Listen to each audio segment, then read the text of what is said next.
Hi. What's up? End of the line, please. Look, we at capacity. You know what? You may have power now, but you're not God. You're a doorman, okay? You're a doorman. Doorman. Doorman. Doorman.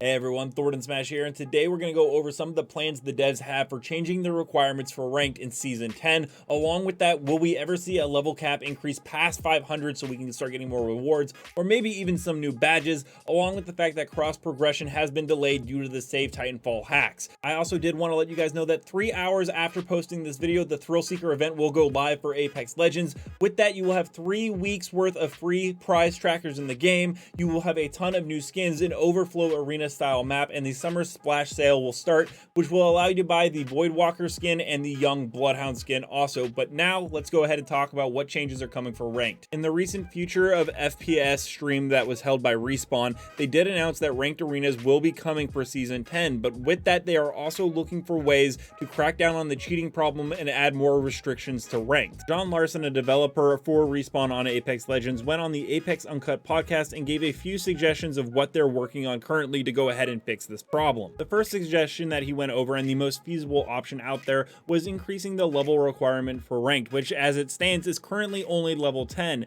However, he did also state that that would lock people out who have only just hit the current level requirement. They also addressed the fact that they could add 2-factor authentication. However, he dismissed it almost immediately, saying, from what I've heard, I don't think 2-factor authentication works quite well, as some may believe it to, because you can always spoof, which is true. You can always just make a burner phone number or something along those lines and basically beat the system that way. They also discussed rank decay, which would be if you earned a certain placement in ranked, you would need to continue to play at that placement to hold that spot instead of just staying there for the entire split. He did say they can't make any promises, but it is something we're aware of and looking into. Out of all the options listed, clearly the level increasing is the best one. However, they are, like they said, worried about players that have just hit level 10 not being able to play ranked.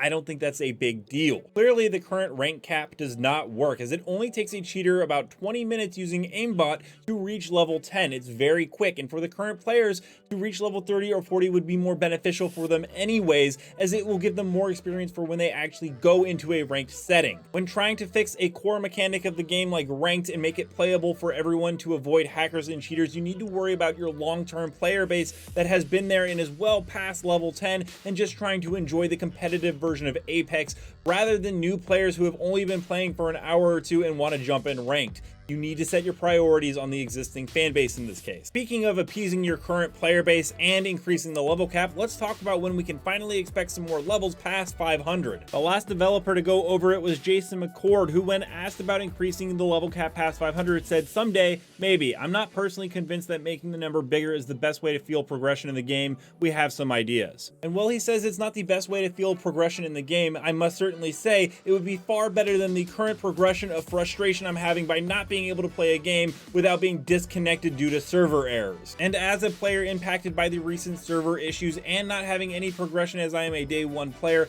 I would really like to see Respawn reward the current fan base that has been so loyal through all the issues in the game by adding some sort of progression, whether that be a prestige system where we can restart all over again, or just simply adding new badges. They don't necessarily need to do free packs for us all to get, although that would be very nice. I will gladly take any sort of progression at this point, and anything that could be rewarded to those players that have been with the game for a long time and dealt with all these server issues. But speaking of the server issues, let's go into how it has now impacted cross progression. Chad Grenner, when asked about an update on cross progression, said that it is in development, although recent hacks on Apex and Titanfall have slowed down the progress of it, and they had to switch to solving live game issues. I'd already predicted in an earlier video that cross progression was not going to be coming in 2021 and more likely in 2022, but this just puts the nail in the coffin that we will not be getting that this year. Let me know down in the comments below what you think of the ranked changes that could be implemented in the near future, along with a level cap increase and the delay of cross progression. And until next time, Legends,